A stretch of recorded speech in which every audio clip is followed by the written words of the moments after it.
Hey there, everyone. I'm meteorologist Cassie Nall, and this is your 10 weather impact recap for the week. Let's start with a look at some of the top weather stories.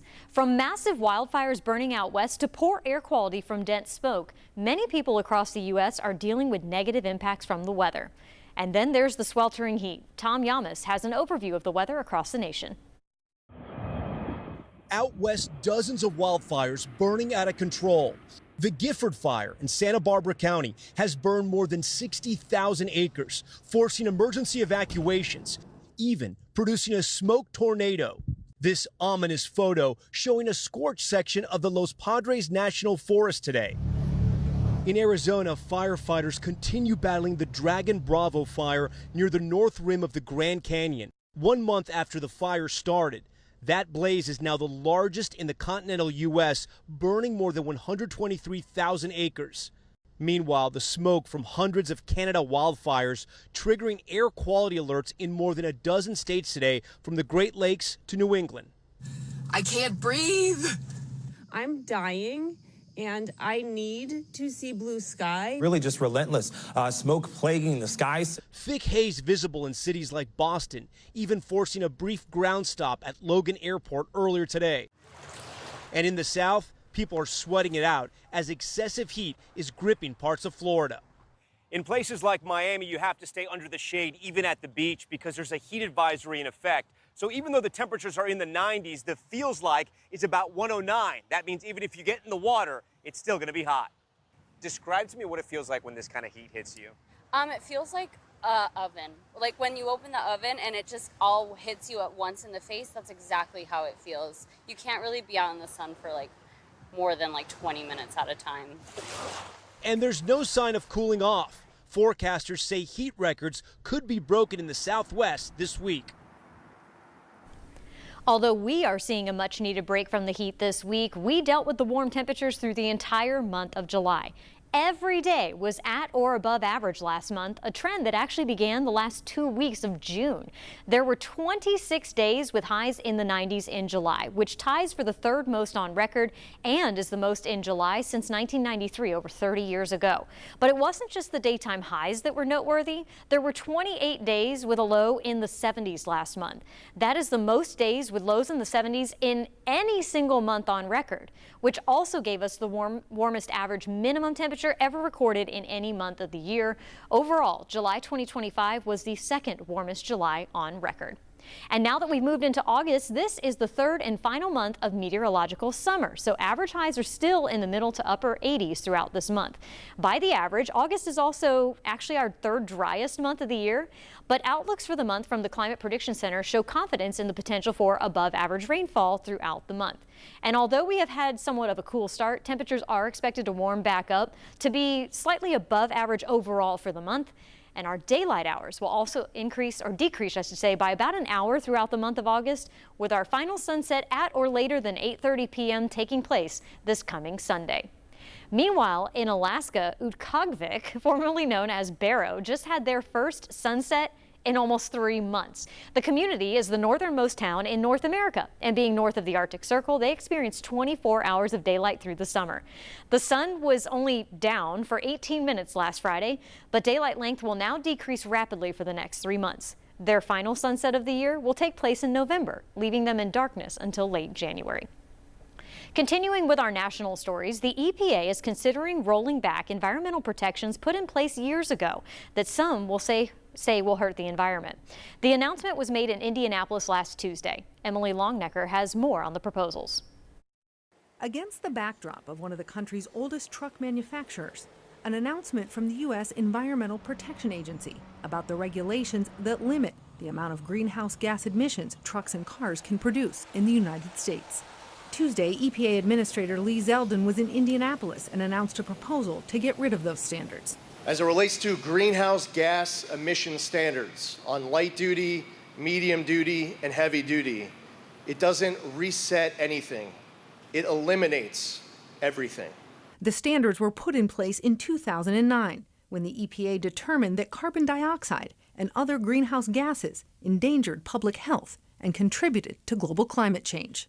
The regulations were part of something called the endangerment finding, a ruling that said that climate change was a threat to public health, leading to climate regulations under the Clean Air Act. This proposed rule is a proposal to eliminate the endangerment finding, to eliminate greenhouse gas standards, all the regulations that came out, including the electric vehicle mandates. At Tuesday's event, the president of the Indiana Trucking Association said EV mandates were an economic burden on the trucking industry. That mandate forced a single, unproven technology onto an extremely complex and varied industry where one size does not fit all. Tell the folks in Kokomo that, who are looking at 2 massive new battery plants that are supposed to be coming online in their community. Democrats criticized the rollback, pointing to a decision by the United States Supreme Court in 2007 that gave the EPA the authority to regulate greenhouse gas emissions as air pollutants. Doing away with regulations designed to protect our communities and that also, as a result, help us grow our economy is absolutely burying someone's head in the ground, denying the reality, and passing policies based on partisan rhetoric. Environmental groups characterized Tuesday's announcement as a step backward for public health and environmental protection in Indiana and across the country. Americans will get a chance to weigh in on the proposal.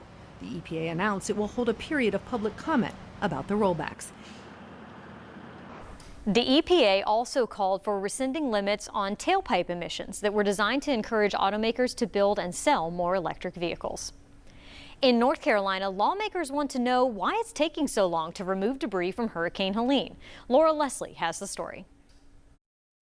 Helene Recovery Director Matt Calabria told state lawmakers today that 14 million cubic yards of debris has already been removed from western North Carolina.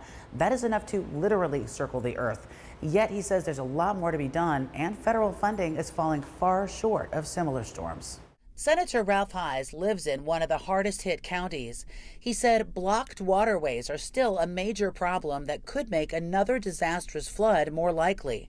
He said streams that used to be 6 feet deep are now 2 feet deep because of all the debris and mud that Helene washed down the mountain. Approximately half the rain we received before the storm now floods every stream that we had. So what was an 8-inch problem is now a 4 inches of rain problem. State Emergency Management Director Will Ray said they're moving as quickly as possible to clear waterways, but the sheer scale of the disaster is slowing it down. Is there anything that could be done at the federal level to speed this up?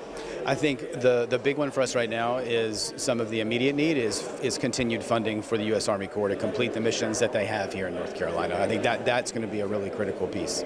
Ray said $200 million was committed to North Carolina last year to pay for help from the Army Corps of Engineers, but it has not been released yet. He also said the Federal Emergency Management Agency has been aggressively denying requests. We reached out to FEMA and asked, why has relief funding for Helene and North Carolina fallen so far short of federal assistance for similar storms in other states? And why has North Carolina not received the $200 million it was awarded to pay for work by the Army Corps of Engineers? We did not immediately hear back. In Tennessee, state leaders are pouring millions of dollars into Helene recovery, helping farms, small towns, and industries bounce back. One of the biggest investments is going to Unicoi County's Irwin Industrial Park. Reporter Liam Bridgman explains what the money means for the town's future. Businesses across Unicoi County were awarded with millions of dollars in grant funding. The hope now is to bring jobs back to the area. Getting this governor's response and relief funding is a huge step for us, and even being able to ever recover. Austin Finch is the Economic Development Director for Unicoi County. He says the county has felt the impacts of Helene since last September. For a moment, we had the highest unemployment rate in the state. We've been coming back down, but I mean, you still see those ripples of that many people not having employment throughout the community. Finch says these grants will help fill the gaps across the county, but especially in the industrial park, one of the hardest hit areas in Irwin, where he says most didn't receive federal recovery money or insurance reimbursements. This whole area right here underneath this mezzanine was all offices at one point in time. John Bird is the plant manager for this production facility in Irwin. It's facing more than $7 million in damage. Basically, we lost everything besides our main production building. Foam Products is set to receive $5 million in grants, which could lead to getting 20 more people back on the job. The grant will allow us to get one line back up and going, so that's the first stage to start generating a little bit of revenue. We've lost one of our biggest customers. We're hoping to be able to regain that one back at some point in time, but the longer this drags out, the harder it's going to be to get, to get our customers back and get that base back that we need. Typically at this time of year, northbound hikers on the Appalachian Trail would be about 4 months into their more than 2,000-mile hike from Georgia to Maine. But 10 months after Helene, East Tennessee hostels say fewer travelers are making the trek. Sam Perez met the owner of Mountain Harbor Hostel, who says he's working hard to stay open. Good people from all over the world just come to walk in these mountains. In the past 22 years since his dad bought a hostel in Roan Mountain, David Hill has seen people flocking to the Appalachian Trail. We get people from all over the world that come just to hike these mountains, which always amazes me. People that live out here, it's in their own backyard and they don't realize it. But back in September, everything changed when Hurricane Helene hit the area. It just came that fast, destroyed everything and left. At peak season, Hill says Mountain Harbor Hostels saw 40 to 50 hikers a day come in to find a warm meal, a shower, and a place to sleep. We've had kids that we've watched, from knee high grow up and off to school and married and everything else over the years.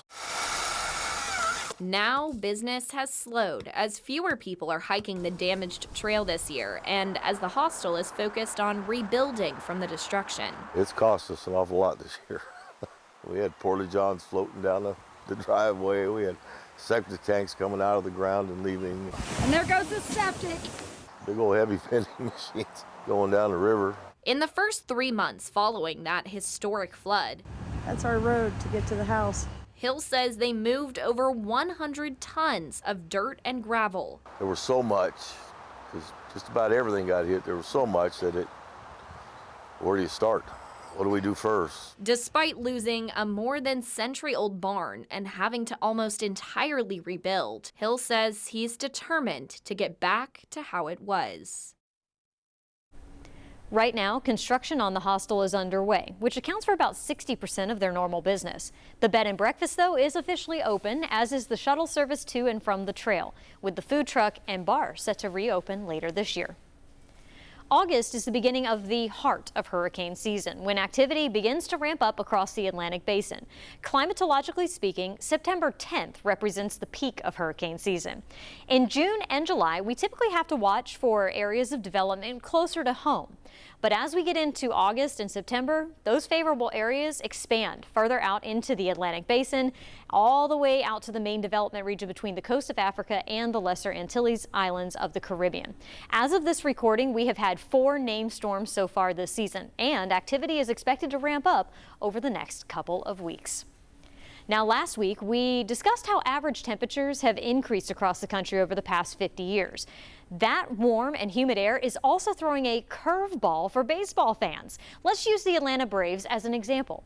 They play outside at Truist Park in Atlanta, where average temperatures during the season are 3.4 degrees warmer than they were in 1970. But here's the catch. In addition to causing concerns for the health of the players, warmer air is less dense, helping baseballs fly farther. And there has been an increase in the number of home runs per game since the 1980s. Now, there are a lot of other factors that could have contributed to that rise, but scientifically speaking, the weather can play a role in whether conditions are more of a pitcher's or a hitter's game.